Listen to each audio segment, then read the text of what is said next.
Ce n'est rien, tu le sais bien, le temps passe, ce n'est rien. Tu sais bien, elles s'en vont comme des oiseaux, et soudain... Vous avez reconnu ce magnifique morceau de Julien Clerc, Ce n'est rien. Alors c'est un de ses morceaux les plus connus et dans cette vidéo, eh bien, on va apprendre à le jouer. Alors sachez que dans la description, vous pourrez télécharger la partition. La partition, elle sera au format clé de sol et clé de fa, mais avec des accords écrits au-dessus de la clé de sol.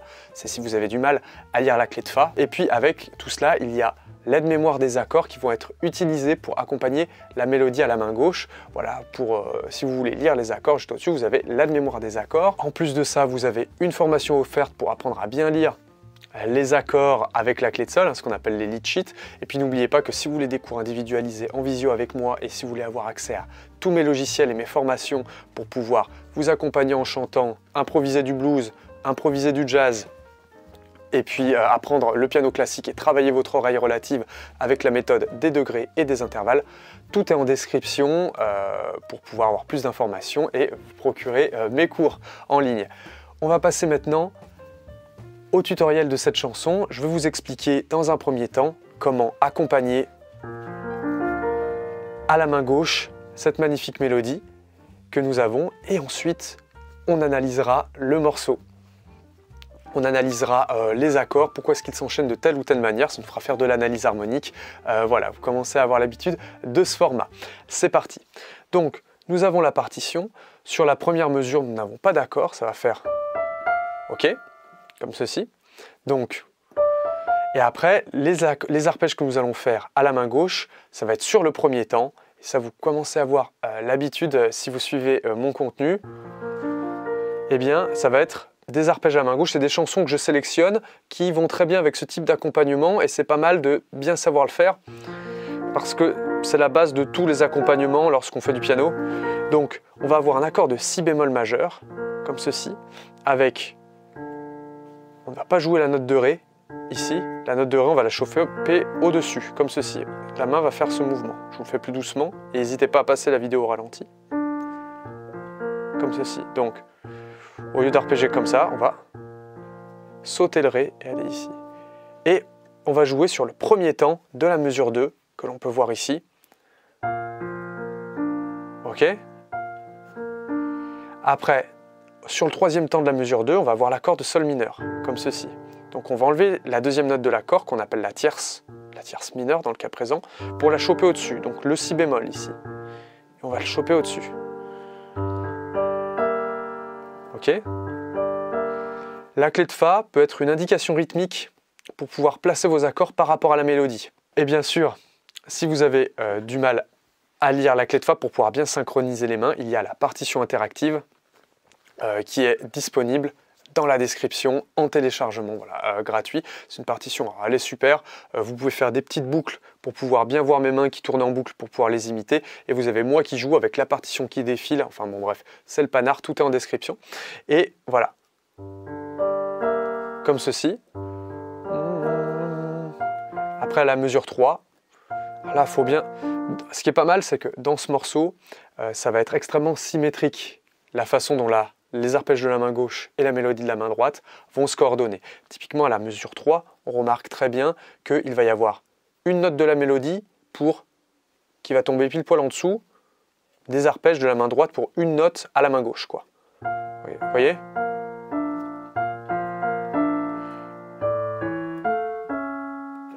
Donc c'est très symétrique. Ce qu'il faut penser, c'est la nature de l'accord à la main gauche. Ça augmente comme ça, et c'est toujours le même système en fait pour les accords de la main gauche, ce qui fait qu'une fois qu'on a compris le système, on essaye d'appliquer ce système pour la coordination des mains et les mains auront tendance à plus facilement se coordonner parce que l'on va comprendre ce que l'on fait. Il va y avoir un système de motifs d'accompagnement qui va être toujours le même et toujours sur la même symétrie à la main gauche. Voilà.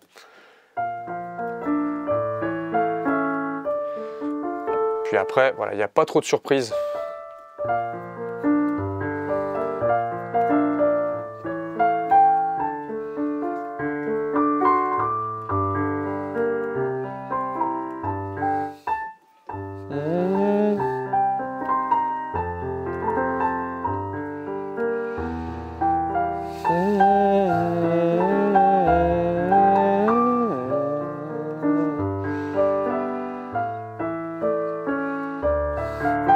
Et c'est comme une tourterelle qui s'envole à tire d'aile, emportant le duvet qu'était son lit un beau matin, etc., etc. Même pendant le refrain, on va être sur ce même motif. Nous allons passer à l'analyse du morceau. Voilà. Donc, dans la partition à télécharger, il y aura tous les indicateurs analytiques d'analyse avec la gamme utilisée, les degrés auxquels vont correspondre chaque accord, tout est en description. Et donc, le morceau, je l'ai mis en gamme de Fa majeur. Ok, c'est cette gamme-là. Alors, en réalité, on ne va pas trop être en Fa majeur, on va être dans sa relative mineure, c'est la gamme de Fa majeur qui va être prise à partir de la note de Ré, ici. Donc, on va tout décaler, pouf, voilà. Gamme de Ré mineur. Alors, ça va être gamme de Ré mineur harmonique, des fois Ré mineur naturel. Voilà, ça va être cette gamme, la gamme principale qui va être utilisée. Donc, le premier accord, c'est un accord de Si bémol. Ok.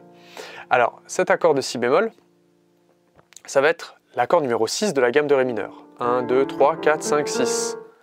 Comme ceci. Après, le deuxième accord, ça va être l'accord de Sol mineur. Donc, l'accord numéro 4. 1, 2, 3, 4. Ok, après on revient à l'accord numéro 6 avec un Si bémol, et puis après on arrive avec un accord de La7. L'accord de La7, c'est l'accord numéro 5 de la gamme de Ré mineur. Donc cette cadence, 6, 5, 1. 1, excusez-moi. Donc cette cadence, 6, 5, 1. Pourquoi je vais au Sol mineur? Parce que c'est indiqué Sol mineur. 6, 5, 1.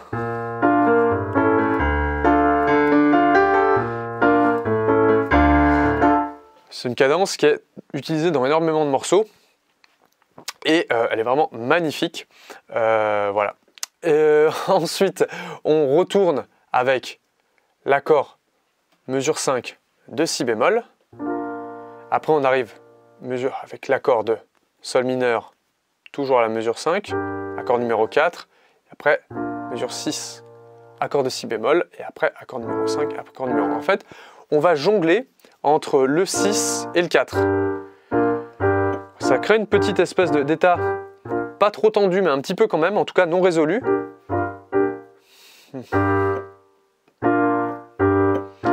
Et puis après, on a le point culminant de la tension avec l'accord de La7, l'accord du 5e degré, et après, résolution. Si vous voulez faire des petites compositions, alors là, pour s'inspirer, c'est vraiment pas mal.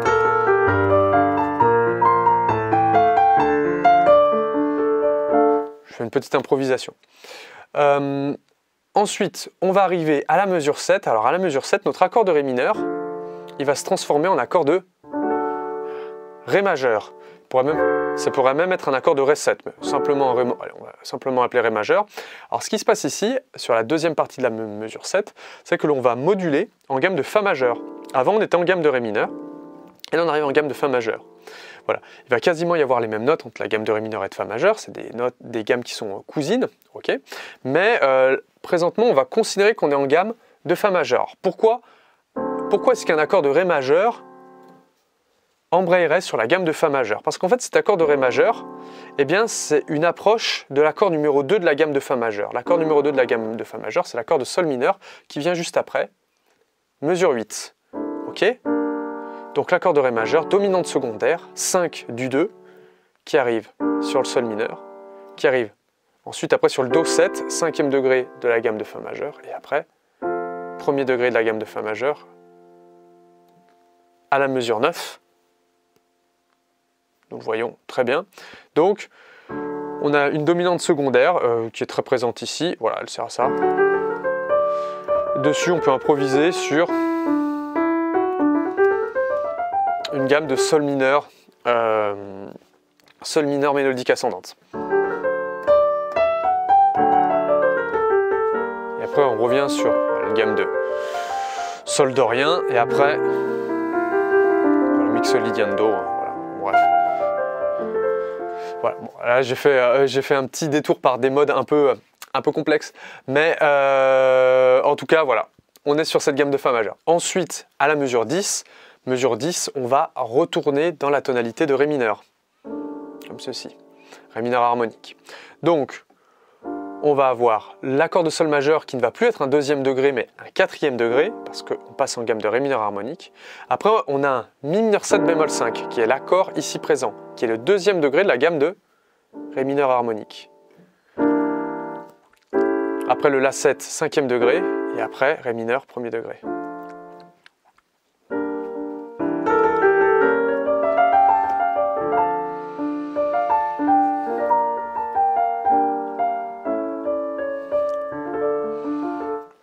Donc 4, 2, 5, 1.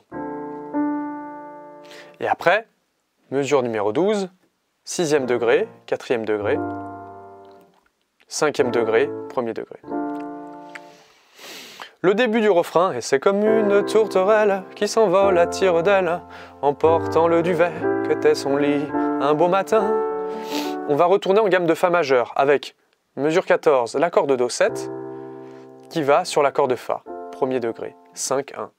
Et après, il va y avoir un pivot avec le sol mineur qui sera, je l'ai mis en deuxième degré, ok, c'est vrai que c'est le deuxième degré de la gamme de fa majeur. Et puis après le la 7, cinquième degré, qui arrive ensuite au ré mineur premier degré. Donc le sol mineur, l'accord de sol mineur, ce qu'on appelle un accord pivot, parce qu'il va être commun à la gamme de fa majeur et à la gamme de ré mineur harmonique. Vous voyez ?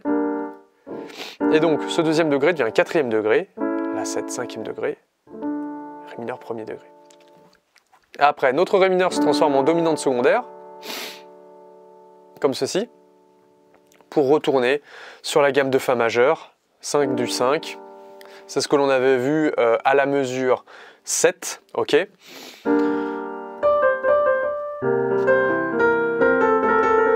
Puis après, on revient à tonalité de ré mineur avec 4, 5, 1.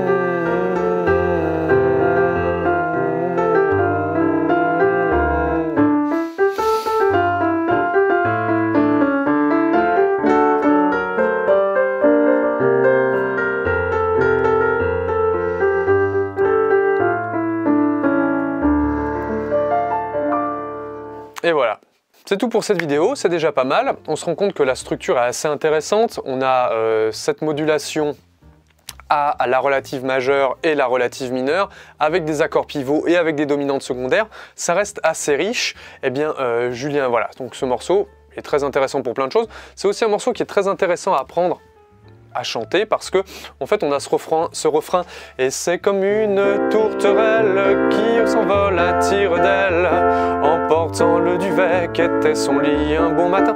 Alors ça, quand on est en groupe, en famille ou dès qu'il y a un groupe et qu'on commence à chanter cette chanson, si la moyenne d'âge elle va être autour de 50 ans, alors les gens ils connaissent très bien ce morceau et alors tout le monde se met à taper des mains, tout le monde se met à chanter quand il y a ce magnifique refrain. Donc voilà, c'est extrêmement convivial, c'est pour ça que je vous encourage à l'apprendre. Si vous souhaitez apprendre à vous accompagner en chantant, je vous renvoie vers cette vidéo voilà, qui vous explique les étapes pour commencer à vous apprendre en chantant. Puis après, si vous voulez aller plus loin et vraiment ancrer le truc, il y a ma formation S'accompagner en chantant. Voilà, les liens sont en description pour pouvoir y avoir accès.